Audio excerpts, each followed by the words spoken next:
Bienvenue à tous. Welcome to Reporters Plus here on France 24. I'm Marco, and in this edition, China's crackdown on the Muslim Uyghur minority. Human rights campaigners say that over 1 million people have been interned in concentration camps in the far west province of Xinjiang. According to Beijing, the official Chinese line on this is that the Uyghurs are voluntarily signing up to re-education programs. In reality, entire families are forced out of their homes, their houses left empty, and they disappear overnight. Our reporters Angélique Fauché and Antoine Vidier have travelled to Xinjiang many times to film our special report. China doesn't like Western journalists asking questions there. They've also been as far afield as Canada, Kazakhstan, Turkey, and even here in France to gather first-hand testimony about the treatment of Uyghurs at the hands of the Chinese. This is their report.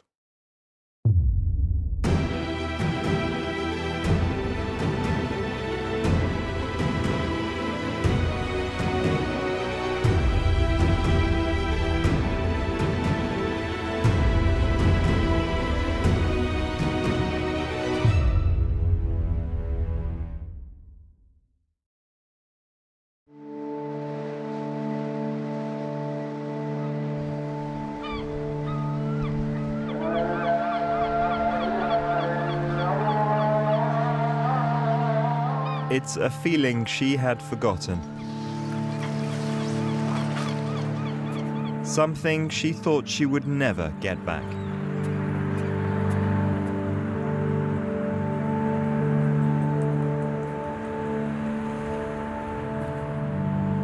Six months ago, on the banks of the river Bosphorus in Istanbul, Gulbahar Celilova rediscovered freedom. Today, I feel free. I feel good. I feel free to breathe, free to feel the rays of the sun on my skin. Gulbahar is from the Uyghur ethnicity. For 1 year, 3 months, and 10 days, she was trapped in a camp in the west of China. An ordeal that began in May 2017 when police arrested her in a hotel room.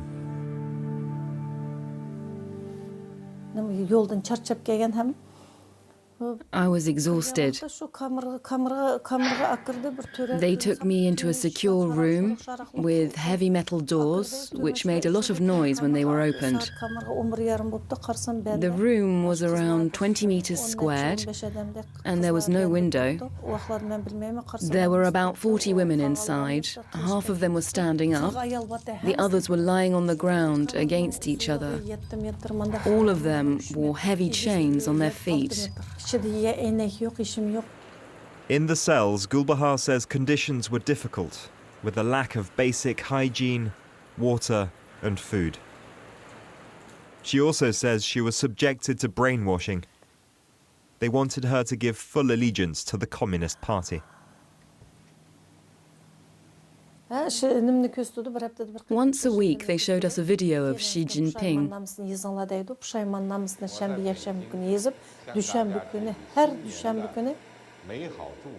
Then they told us to write assessments on ourselves. They wanted to make sure our ways of thinking changed and improved. Every Monday at 9:55, we had to stand up and sing the Chinese national anthem. For the rest of the week, we had to sing 5 songs every day. Oh,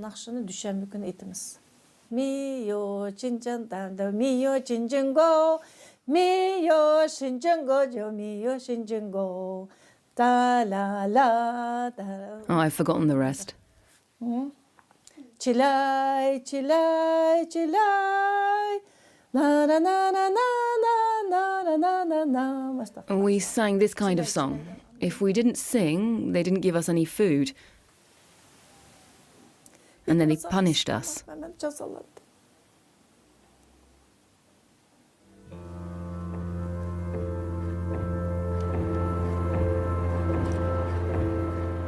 Around 100 camps are thought to have been established in western China, like the one that Gulbahar describes. Immense complexes within which, according to NGOs, there could be more than 1 million Uyghurs imprisoned. Uyghurs are a Turcophone Muslim ethnic group mostly found in the Xinjiang province. The Chinese authorities have transformed this region, 3 times the size of France, into a sprawling police state.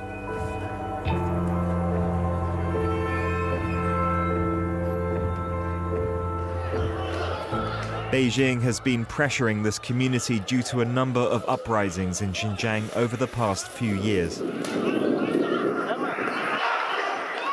All were violently repressed. The Uyghurs say they are victims of wide-reaching discrimination. Under the excuse of launching a clampdown on religious extremism, and in response to several attacks carried out by the Uyghurs, the Chinese authorities now aim to re-educate them in camps. 10% of all Uyghurs in China today are thought to be imprisoned in these camps. Men and women from every social class have been caught up in the wave of repression. Local pop star Ablajan Awood upheld Uyghur culture and identity in his songs.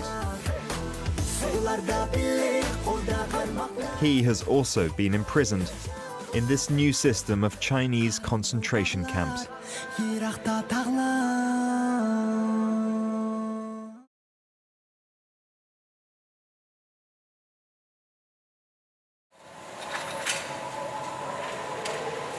Vancouver in Canada is over 9,000 kilometers away from Xinjiang. It was here, on the campus of the prestigious University of British Columbia, that Sean Zhong, a 29-year-old Chinese man and law student, became one of the first to prove the existence of the camps. I saw many news talking about Xinjiang is building a lot of education camps. At first, I'm actually a little bit skeptical about it because I never heard about these kind of things before. So I decided to check it myself and do some research. From his bedroom, he started to gather official Chinese documents online. Government tenders, construction permits, equipment orders. Using the addresses he'd uncovered, he managed to locate camps on satellite images and drew his own map, which he then published on his blog. Most camps I find is in South Xinjiang, like this is Kashgar, this is Yarkand, and this is Hetian. This is not a complete map of the education camp in Xinjiang because I only have satellite images for some major cities. According to Sean, there are hundreds of camps all over Xinjiang, easily identifiable because they are built differently to prisons. From the pictures, I can definitely tell it is a detention facility. Like you can see, you can see the watchtower here, here, here, here, and this wall is like it's about 3 to 5 meters high if you compare it with the shadows of. It's very typical. I see this feature in many other camps. High security camps appear to have spread swiftly. On this vacant lot in 2016, there were only a few houses. 2 years later, it has become this enormous camp. 166,000 meters squared of buildings have sprung out of the earth.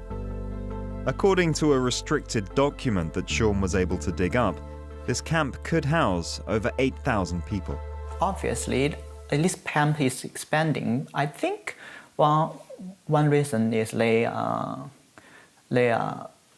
detaining more and more people there.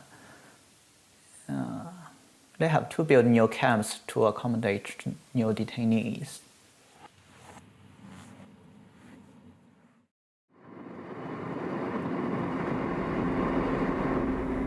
We visited Xinjiang province several times, hoping to get near one of these camps. Foreign journalists were not welcome there.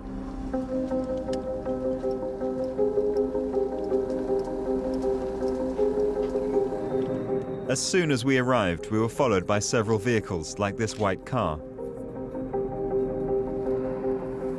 or this one. We were frequently stopped and questioned by men in plain clothes.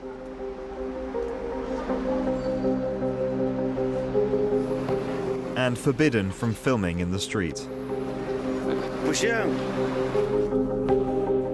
After 3 stays in the province, we were arrested 7 times in total. Like on this road near the camp, a police roadblock that stopped us from going further.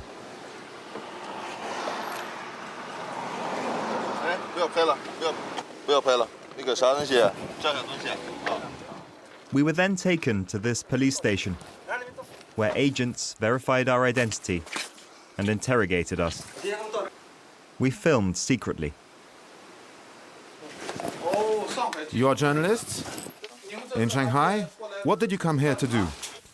We told them we were here to film the camps. There is no re-education camp here. So there's no camp here in Dabansheng? No, there isn't. Yes, there's a big one. There are lots of people there. No, there isn't one. The camp of Dabansheng can be seen on this satellite image, but we can't get near it. These policemen keep forcing us to make U-turns. For the 11 million Uyghurs in Xinjiang, their province has become a kind of open-air prison. Police headquarters and checkpoints crisscross the region. The Uyghurs are constantly searched.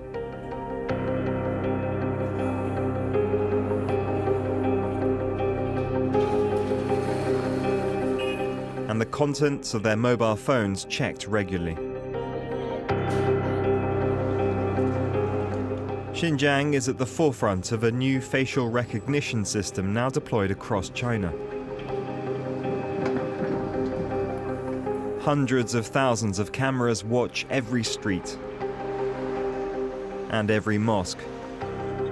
They can even be seen on the inside of taxis and the entries to public toilets. For Uyghurs, life under surveillance is no longer their only burden. Now they risk being sent to the camps at any time. They're not alone to suffer this threat. All minorities present in Xinjiang suffer from the same repression. The Kazakhs, the Tatars, and the Kyrgyz. In some towns, entire neighborhoods have been emptied of their inhabitants. Doors of shops and houses have been sealed up. All the families who lived here, in this street in Urumqi, the capital of Xinjiang, have been arrested. The house next door is closed, isn't it? Why? Yes, this house here. And the one next door is the same, they're closed. Where did the people go? The people? A neighbor interrupts, but refuses to be filmed. Do you know why these houses are closed? Yes, they've gone to Dabansheng. Dabansheng is the camp we've tried to get near, where 10,000 people could be locked up. So many people have been sent there. The man won't say any more and signals for us to leave. During one of our stays in Xinjiang, using some GPS coordinates given to us by Sean Zhong, we managed to approach the camp seen on this satellite photo. This is rare footage. We are in Hotan, in the south of the province. There are at least 8 camps in this city. This one looks brand new. The windows are closed and barred. In front of the enclosure, these children, accompanied by their grandparents, say their father is imprisoned there. What is this place? It's a school, a place to learn. To learn what? The national language. Do you know why your father is there? I don't really know. A few meters away, this man also says one of his family's locked up. Do you know people inside? Yes, my big brother is in there. Why? He's studying.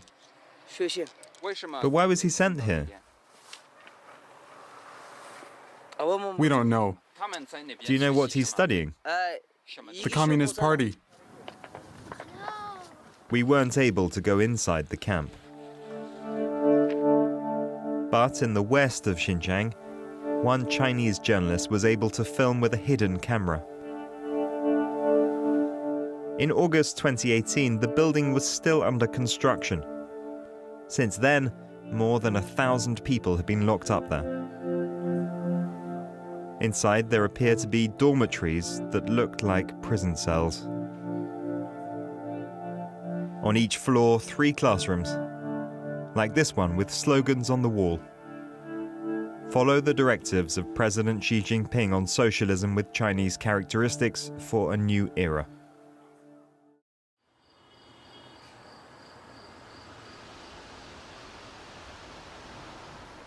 On the other side of the Chinese border in Kazakhstan, we met a woman who was a key witness of what she said was really happening inside the camps.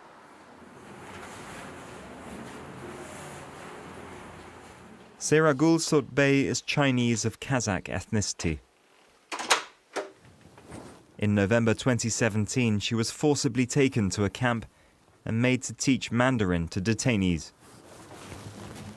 Released 4 months later without knowing why, today she lives in exile. This is the first time she's spoken in front of a camera. Every day I had to make the prisoners work. I needed to make them say hundreds of times, thousands of times, "I am Chinese, I am proud of China." They had to say these sentences standing up, saying them loudly, and I had to guide them thousands of times. They had to pronounce their love for Xi Jinping and for the Communist Party. When I went to the class, there were 2 armed policemen following behind me. When I gave the lessons, they stayed behind me. Everything I taught was recorded, and the policemen stayed at the door. She says there were 2,500 detainees of Kazakh or Uyghur ethnicity inside the camp. On several occasions, Seragul says she witnessed violence. Sometimes when I was giving the class, the armed policemen burst into the classroom. 2 or 3 people would be forcibly removed from among the detainees.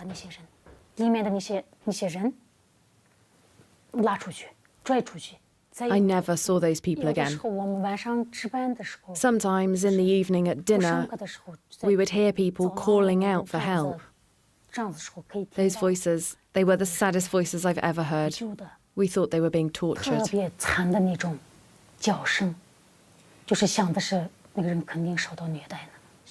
According to Seragul, these prisoners taken in for re-education were instead being tortured and abused. She says there were other abuses. The prisoners were also given injections. They weren't shots that were meant to heal them. They were injections that were like torture. They were used to take control of their minds. The people in the camps had no strength to rebel. Injections to make prisoners docile. In Istanbul, Gulbahar Celilova told us that she was also subjected to injections in the camp where she spent more than a year. They injected us from time to time. We had to stick our arms out through a small opening in the door once a week. We soon realized that after the injections, we didn't get our periods anymore. Mine stopped 1 month after the start of my detention. Then we no longer thought about anything. We no longer thought about our relatives, our families. I didn't know where I'd been born. I felt like I'd always lived there. We no longer felt the cold and the hunger. It's as if we were just pieces of meat that had been put there. Beijing denied the existence of these camps for months, but eventually recognized them and gave them a legal framework.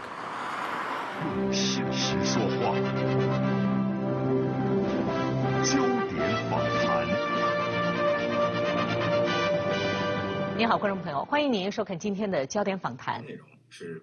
In this report, broadcast by state television, men and women can be seen learning Mandarin.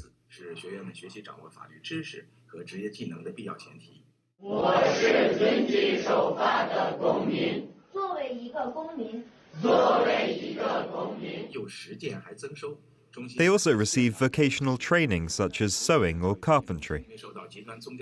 Housed in clean buildings and comfortable dormitories, all of them seem happy to be there.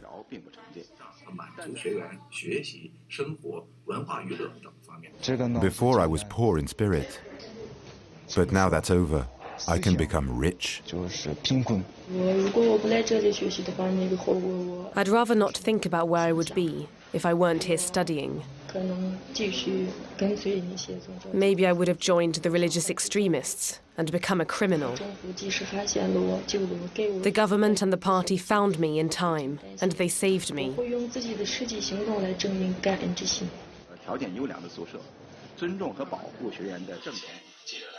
We showed this video to Gulbahar Jelilova.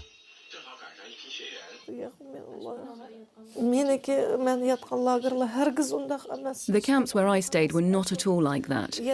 We never left our 20-meter squared room.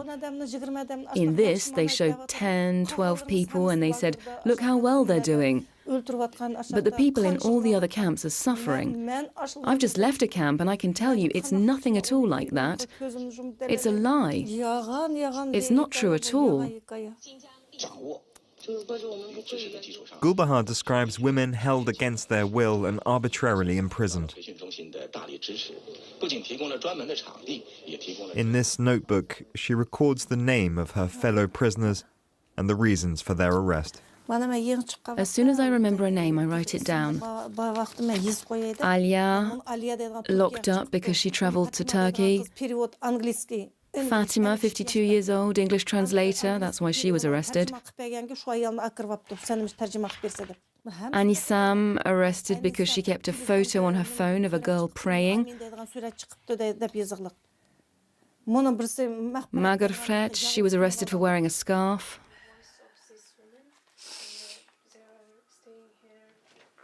Gulbahar Jelilova was the director of an import-export company and was in China on business. She was released because she has Kazakh nationality, and the authorities there put pressure on Beijing to set her free.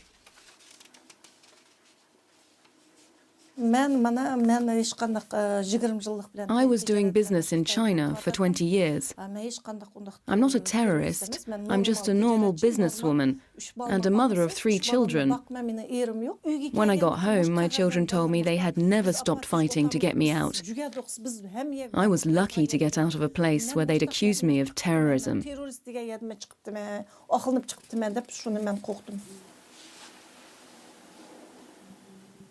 Like Gulbahar Jelilova, around 1 million Uyghurs live outside China.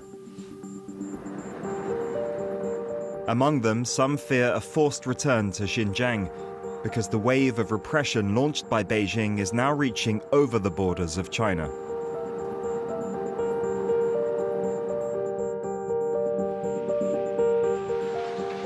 That's the case for members of the Uyghur community in France.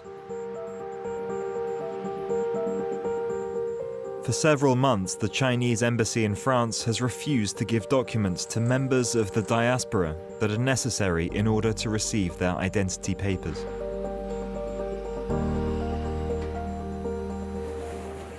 One Uyghur woman has agreed to talk on condition of anonymity due to threats to her family. She says she was the victim of blackmail, where she was made to return to Beijing to get her birth certificate or face her residence permit expiring in France. Moi, je préfère de rester sans papier que rentrer, de mettre les pieds dans ce piège. Leur but, c'est qu'on est obligé de rentrer, voilà, et après, ils vont trouver une solution de nous faire envoyer au camp de concentration. Ils veulent nous faire rentrer tous les Uyghurs possibles. Returning to Xinjiang and then arrested is what happened to Gulbahar Haitiwaji. Settled in the Paris region for 10 years, This female engineer was trapped by her former boss in December 2016. He called her on numerous occasions to get her to return to China to sign some papers so she could receive a pension. Gulbahar Haitiwaji did it. At the time, few people knew of the existence of the camps. He didn't stop calling for a week. He had a very hard tone and he said, "Come back. You don't have any other choice. Come back. You have to sign these papers. We can't wait any longer. You have to come back." She took a ticket for 2 weeks and was supposed to return on the 10th of December.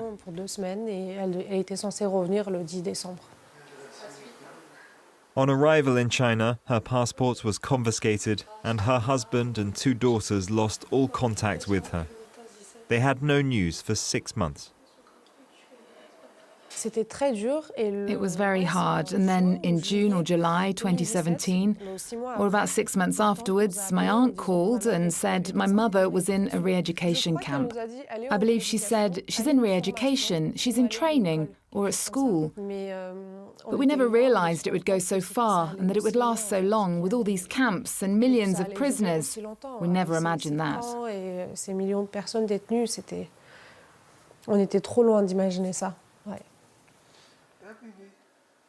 For the time being, the French authorities say they cannot bring back her mother because she is the only one in the family not to have French nationality.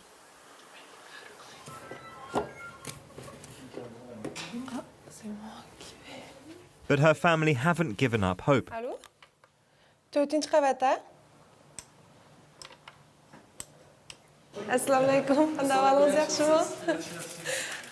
Today they have a visit from another Uyghur from Finland.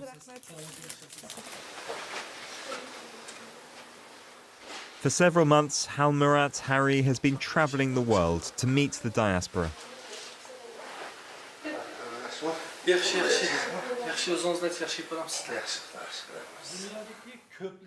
For 2 years, the parents of this GP, both Uyghur officials, have been locked up in a camp.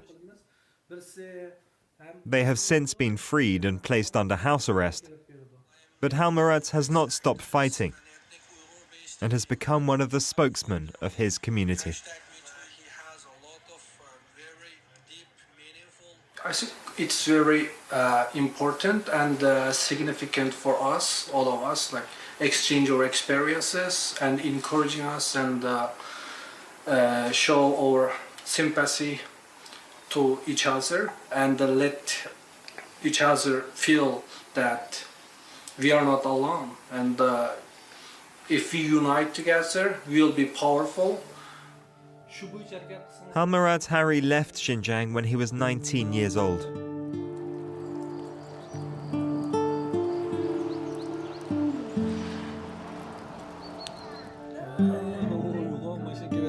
Today at 35, he lives in the Helsinki suburbs with his wife, who's also Uyghur, and their 2 daughters.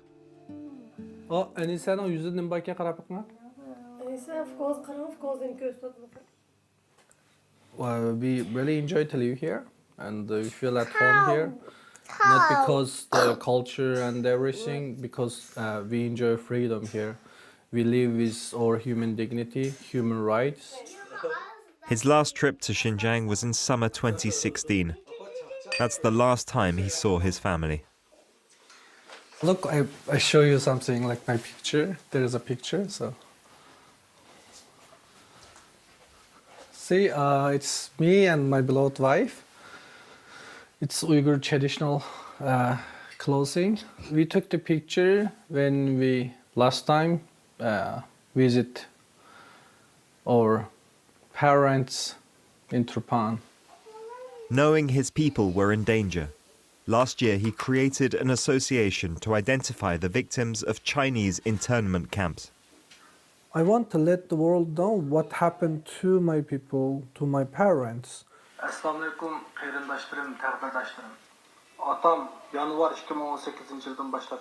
In this video, he calls on all Uyghurs who know people imprisoned to bear witness. A few days after posting it, he received hundreds of replies. Look, we have so many, like I can do it even like this, it doesn't end, like almost 400 videos and other testimonies. Like this little girl who had had no news of her father. Or this young man with American nationality. Help release my father, a known Uyghur journalist, editor-in-chief from China's internment camps. He was detained since December 2017, and I have confirmed this information from multiple sources. I see that I'm not alone. Like, it makes you feel so sad, you know, because you can feel the pain.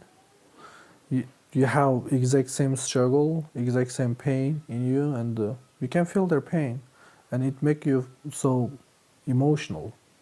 Sorry.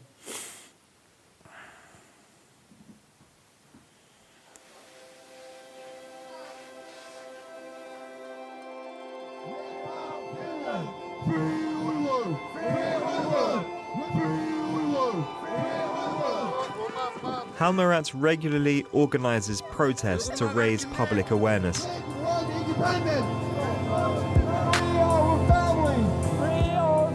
On this day, Uyghurs have come from all over Europe to meet him in Helsinki.